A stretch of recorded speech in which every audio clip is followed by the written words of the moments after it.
like it's another thing, right? That I realize, and this is when I say trauma, some people are relating it to me. I'm not talking about myself. Again, I'm talking to other people, and I'm talking about those that have it. I'm talking about those that have unhealed traumas of today.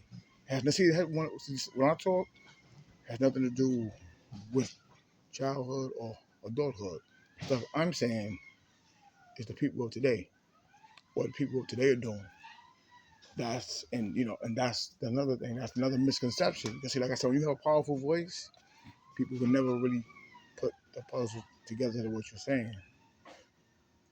So that's why sometimes when I talk, and at times in life, I start saying, I start like, how could we say? How could we say it? Okay, like when people start overextending and using media to what I'm saying, and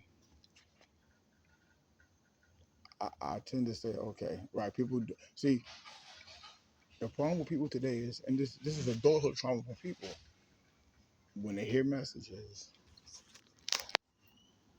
they don't understand the message.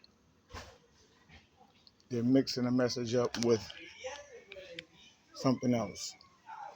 And I've always said that about people, And the reason why people are doing that, because the unhealed trauma is they can't listen. So that's the trauma of today. People just don't listen. And like I said, there's nothing against them, but you have to heal. You have to heal your traumas. You have to heal your traumas by listening for a change. You don't subjugate what people are saying just to fit your narrative. See, when I speak with the narrative I'm speaking on. It's not the narrative that you want. See, that's another unhealed trauma of people. Russian. Okay, let me see what he's saying. It's not what I'm saying. As I always tell a person, if you don't listen, you'll never learn. That's an unhealed trauma. That's a painful saying, but if you don't listen, you will never learn. See, if you're listening just so you won't learn, that's even worse for you because it shows a trauma that you're actually going through in life. You have something to hide. So you listen to reality, listen to real therapy, you take it and you suppress it and say, okay, well, this is what it's about. This is what it's not about. It's not about that. You should see my voice sometimes is so, and some of us our voice is so powerful.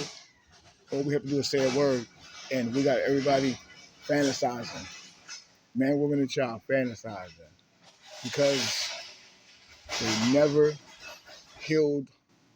They never healed from trauma into reality. Because trauma just means something that makes you, right, go this way, go that way, right. And that's why sometimes I have a voice that's so powerful, so powerful. It takes people out of the element of knowing what I'm talking about. That's why I keep my distance. That's why sometimes I might go up the deep end because as much as, as hard as it is out here to give therapy and as many people, we have out here to have the bastardized mindset because there's many people, but they can't help it. Because remember, when you give real therapy, something that therapists can't give, something that, social media can't give, something that psychologists can't give, that's when the reality is what it is. Because it's not about being your friend. It's not about relating to you. It's not about not relating to you. It's not about conforming to make you happy. It's not about putting myself in your shoes if I'm not. It's about helping. And that's what therapists don't do. So you can spend money, they won't help you. See the stuff I give you, it's real help. But as I said, some of you have an ADHD problem. You have attention deficit disorder. The attention goes away when I speak because the mind, not even the mind, but the voice is so powerful. Just the word itself makes you, and it makes your mind go crazy. And that therapy for that is, like I said, take what you can from it and you build. Remember, don't bring stuff back to the therapist. I only give, and I keep giving. I don't need to receive what you have unless you were bringing the same thing. Fix your unhealed trauma.